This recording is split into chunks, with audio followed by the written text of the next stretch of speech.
Yoda enters the Senate chamber, and two of Sidious's guards are ready to defend the Chancellor, but Yoda casually wipes them off, knocking them unconscious by using Force Push to push them off the wall.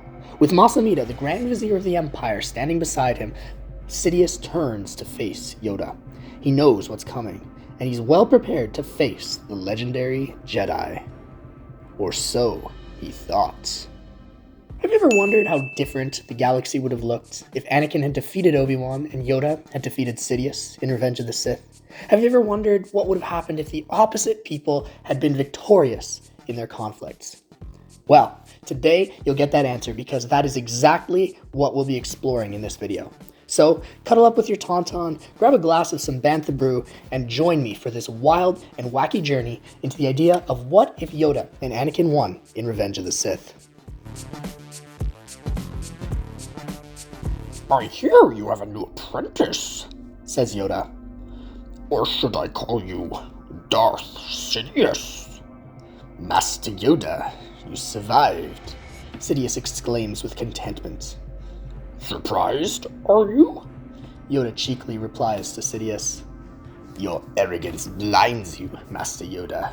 Now you will experience the full power of the dark side. Before Darth Sidious could even finish the sentence, he is struck with a bolt of explosive lightning, not so different from his signature ability, Force Lightning. However, it comes not from the dark side of the Force, but harnesses the light. Force Judgment. Impossible! Sidious cries while processing what had just struck him. No pun intended there. As he crawls on the floor. From Plo Koon, that little trick I learnt, says Yoda. You scruffy little... Yoda hits him with lightning judgment once again, but Sidious is not going to make the same mistake twice. He dodges the attack this time, and an epic battle of the ultimate physical expression of light and dark commences. Meanwhile, on Mustafar, a master and his Padawan engage in a duel that could change the fate of the galaxy forever. But this time, not even the high ground can give Obi-Wan the edge to save the galaxy from Anakin's inner demons. It's over, Anakin. I have the high ground. Obi-Wan gives Anakin this final warning, hinting that he's not afraid to hurt Anakin, defending the Republic and defending democracy. This turns out to be a massive mistake. What high ground, Master? Anakin, in a surprising turn of events, drops his lightsaber. This move confuses Obi-Wan, and he readies for an attack. Anakin uses the full power of the dark side to move a tectonic plate on the planet, and the hill begins to shake. Rocks tumble, and a tsunami of molten lava rises to the shore. The shocked Jedi tries to evade the landslide, but he could not find his balance, and he even loses his own lightsaber in the moment of chaos. Slowly, he slips down to the bottom, falling almost into the pit of lava. Anakin, though, does not allow it. This is personal. He needs to kill Obi-Wan himself. He force chokes Obi-Wan, dangling him in the air.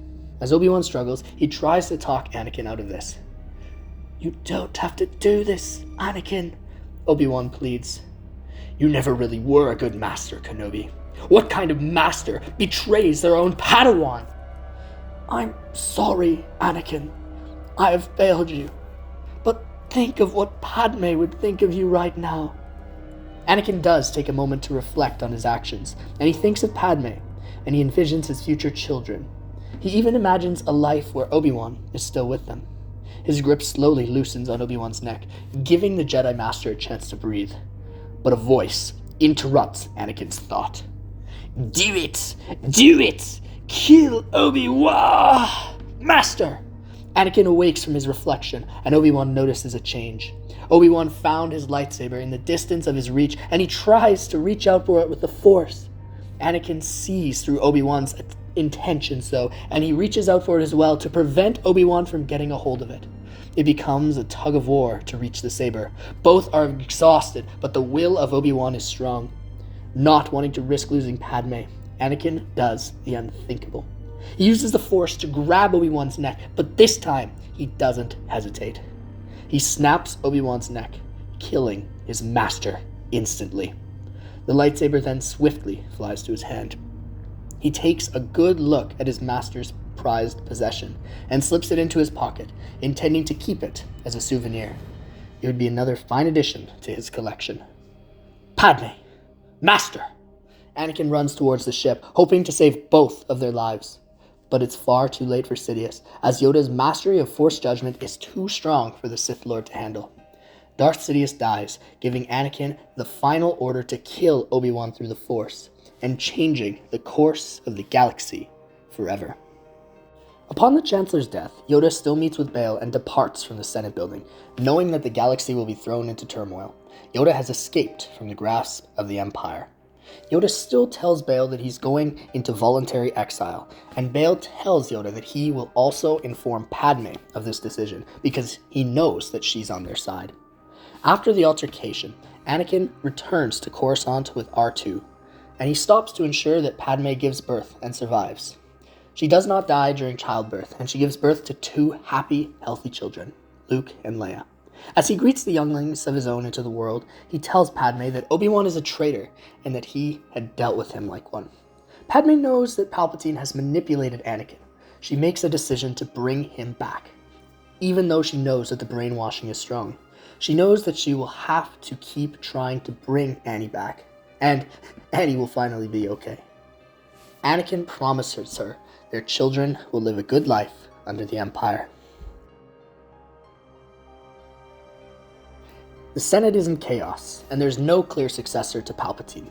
Maestria, the Grand Vizier of the Empire, and one of Palpatine's closest confidants, is appointed to be interim Chancellor. Many names are floated for the chancellorship, including Senator Mon Mothma, a notorious pacifist and Republican. In the end, though, in a surprising turn of events, with the Jedi gone as military leaders, and with the Senate grinding to a halt while trying to elect a new leader, Maestria proposes a military junta, at least for a temporary period, to take over the Empire. Representative Binks once again applauds this initiative, believing that it will help remedy the crisis that had swept the galaxy. Mon Mothma, Bail Organa, and other pacifists in the Senate go against this motion, but it still passes. The Empire is now ruled by the military. The top priority of the Imperial Service is to hunt down Yoda, the most powerful Jedi of them all. Tarkin notifies Vader that Palpatine had left him plans for the Inquisitor program if he ever died, where the former Jedi who were disenfranchised with the Order could be trained in the dark side to help hunt down their ex-colleagues. Vader begins its construction by training the Grand Inquisitor, who proceeds to train the others. Vader oversees their development, and he helps them hunt down the remaining Jedi. While on maternity leave, Padmé begins to plan for the future of her children, to protect her children from falling to the dark side. She plans to educate them with knowledge of history of the galaxy, and the culture of each planet, and even some political knowledge to the twins, which she had a wealth of experience in. But knowing that her children are also Force users, she starts to do her research in that area to help steer the children in the right direction. It's not easy for someone at this age to learn about the ways of the Force, with little contact with the Jedi, no resources, no guidance, and no direction to lean in on. Until she finds guidance from another Force user who is neither Sith nor Jedi. Ahsoka. The Empire's military continues to grow as well, as Vader's children grow, and Padmé returns to the Senate. The political power couple has now officially returned, which sparks the question of parenting, since they're both busy with work. Vader promises Padmé to train the children in the ways of the Force, both light and dark, and he will teach them how to fend for themselves. He suggests that while Padmé has time, she could teach them about politics further as well. This suggestion unnerves Padmé, because Padmé fears that Anakin will get tempted more and more by the dark side than he already is. But Padmé does like the idea of the children getting to understand both dark and light sides of the Force. It's just that she doesn't believe that Anakin should be the one to do it. Padmé, ever the sharp-minded politician, suggests that they allow time to see what other options they have. Besides, some might say that being a master could be more daunting than being the Emperor. This draws attention away from Vader to allow Padmé to help foster her plan. Vader reluctantly agrees, but he is also desperate to prove to Padmé that he could be a better master while also being a parent. So when he discovers the powerful Force-sensitive child of a Jedi on Kashyyyk, Vader decides to impromptu take in Galen Marek, also known as Starkiller, as his apprentice. With that, Galen eventually becomes Vader's right-hand man, and he outdoes many of the Inquisitors with how many Jedi he kills. He takes the spot of the Grand Inquisitor upon his death in Rebels, and he proves himself very quickly. Eventually, as Vader continues to become an urban legend in the Empire, the military council, out of fear that he might eventually snap on them without Sidious to keep him in check, proclaims Vader to be the Emperor. Vader, with his new power, allows the Senate to continue existing, and he also approves of more legislative proposals than Palpatine did. Padmé's democratic beliefs had rubbed off on him slightly, but he still maintains his staunch dedication to military security. With Vader now going full force on being the Emperor, Padmé decides to be the one to take care of the children and takes a hiatus from political work to focus on guiding her own younglings to become the Force users that she believes her father was meant to be. In secret, Padmé begins to search for Vader's long-lost apprentice, Ahsoka. After leaving the Jedi Order, there is no better person to mentor the twins. She's able to locate her and ask her to help mentor the children as they continue to grow older. Ahsoka hesitates, as she isn't best equipped to be a master, but she also fears more about how Anakin's children will fall to the dark side of the Force, just like her own master had. She promises to train them in secret, and in return, she asks for Padmé to just bring her old mentor back to the light. One night, as Vader meditates in the Imperial Palace, he receives a vision from the dark side. His ancient enemy, the one who had killed Sidious, is on the planet of Dagobah. Vader sees Yoda in his mind's eye, and he musters the Inquisitors to go and confront him. The Inquisitors voyage to Dagobah, and they're ready to take on the former Grand Master of the Order. Padmé, at this same time, is about to send the children to see Ahsoka for their Force training session with her, but she bumps into Vader. Vader asks what she's doing in the hangar, as she was supposed to be taking them to the archives to study. Padmé masks her plans skillfully. Vader senses that something's not right, but he has bigger fish to fry, so he shrugs it off. After all, according to Qui-Gon, there's always a bigger fish. In this moment, Padmé fears for the worst. As she had seen, Starkiller and the Inquisitors board the ship, and she fears that the time has come. She believes that Vader had found Yoda, and to restore the balance of the Force, she had to protect Yoda at all costs, to save not only the galaxy, but the remaining humanity left in Vader. So, upon meeting with Ahsoka, Padmé decides, and knowing that Yoda is on Dagobah, they decide to go and take on these dark side users, hopefully changing the balance of the galaxy for good. Vader, Starkiller, and the Inquisitors land on the distant planet of Dagobah in search of Yoda. Vader could sense his presence near where they landed, and he orders that the Inquisitors and Starkiller spread out to find the Jedi Master. As Vader loses sight of his apprentice and the Inquisitors, he senses a voice calling his name. Anakin. Vader recognizes this voice, but he has not heard it in a very long time. Yoda. Do this. You do not have to, Anakin. You started this, and I am here to end it. Then I will do what I must, replies Yoda. His voice fades.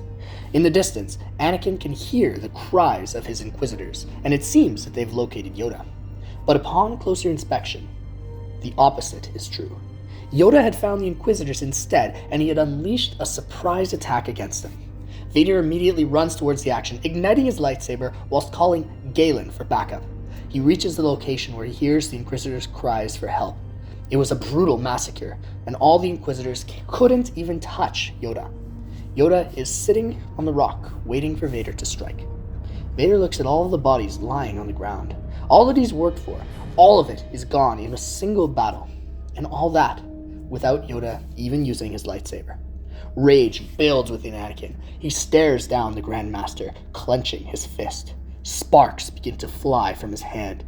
Yoda recognizes that spark coming from Vader's fingertips. He knows that Vader would one day acquire Force Lightning, but he didn't think it would be this soon. Yoda immediately responds with his own flash of Force Judgment. The two begin to exchange blows with each other. Lightning flickers across the swamp. Vader knows that just using Force Lightning would not be enough to defeat this powerful Jedi. Trying to get a hold of Yoda, he attempts to use Force Drain and Force Choke on him. Yoda evades all of these attacks with ease, with his superior agility, but his old age is starting to catch up to him, and his stamina begins to deteriorate. Vader sees the opportunity to give him one last blow, striking Yoda with a blast of Force Lightning, and Yoda, with all of his might, deflects the attack using Force Judgment. Vader can't muster another move. He knows that this is over. All he had worked for is gone, all in one battle against Yoda. With his life flashing before his eyes, all that he sees is Padmé, his children, playing, growing up without him as a father still. Even though now they were getting into their teenage years, Anakin still wanted to be with them. Anakin accepts that he will never be able to avenge his master Sidious. Out of nowhere, however, Galen lunges in front of Vader, absorbing all of the lightning and redirecting it towards Yoda, knocking the Jedi back. Starkiller then unleashes a series of attacks at Yoda. Yoda is stunned by the sudden change of events. Not even Galen could expect the power that he had just unleashed, and he begins to increase each and every one of his attacks, not just to kill Yoda, but to see how far the power of Starkiller could go. Yoda can't come up with a response under the barrage of attacks from Galen. Galen tries toying with Yoda, finally being the one to be known for annihilating the final hope of the Jedi, and to become the most powerful Sith of all. "Stop," says a voice coming from the foggy mist. Galen halts. "Who's there?" Coming out of the fog, Padmé steps in to take Anakin back to Coruscant. Vader is shocked to see Padmé outside of the Empire's jurisdiction. "Enough is enough, Galen," says Padmé. "You dare come here and interrupt our business. I must say, you're braver than I imagined you would be," Galen responds. "Padmé, what are you doing here?" Vader asks in his weakened voice. "To restore the little humanity that you have left in you," Padmé tells her husband. She then turns to Galen. "Look at what the dark side has done to you." Galen looks at the reflection of his face in a nearby swamp. He reflects on his life in the beginning when Vader took him in, trained him, leading troops to kill Jedi. "You mean making me the strongest I can be? I'm going to finally prove to your husband that my power could match this entire team of Inquisitors, and not even the strongest Jedi could match me. What this has done, this has made me the ultimate weapon. I am Starkiller." Galen swings his saber, and he's ready to slash Yoda in two. Padmé shoots Galen in the back, however, and he stops his slash midair. Galen turns around, and he's ready to attack Padmé. Vader tries to stand up to stop Galen from hurting his wife, but he's too weak. Padmé continues to put up a fight as best she can, but nothing can faze Starkiller. Galen swings his lightsaber, hoping to end her in one fell swoop. Then, out of the shadows comes Ahsoka. "Next time, I'm going in first," Ahsoka says. "I'm just trying to save you the trouble," Padmé cheekily responds. "Some trouble is worth it," Ahsoka teases. "Now bring Annie and Yoda to safety." Ahsoka starts to push Galen back. With her present, the playing field is level again. The two Force Masters exchange blows. Each round is more intense than the others. Padmé picks up Yoda, but she struggles to lift Vader safely. "A little bit of help here?" Padmé asks Ahsoka. Ahsoka quickly diverts from the fight and helps her pick up Vader on her shoulder, and they begin running back to her ship. Galen sees the turn of events and begins to run towards Ahsoka and Padmé, hoping to catch them and retrieve his master to bring him back to the Empire. Ahsoka was able to deflect some, but the powerful Sith is able to get a hold of Padmé and land an attack on her. In return, Padmé drops Yoda. Seeing the opportunity, and also being incredibly frustrated, Galen no longer hesitates, and he takes another blow on Padmé just in case she tries to stop him again. Vader sees this, and he is absolutely enraged by Galen's actions. He force chokes Galen and holds him in the air. "Master, what are you doing?" "How dare you lay hands on my Padmé?" Vader responds. Anakin pushes Galen across the swamp and crashes him into a rock, which knocks him unconscious instantly. Vader passes out once again, and the pair of heroines bring Anakin and Yoda back to safety. Galen wakes up, and he's alone on the planet.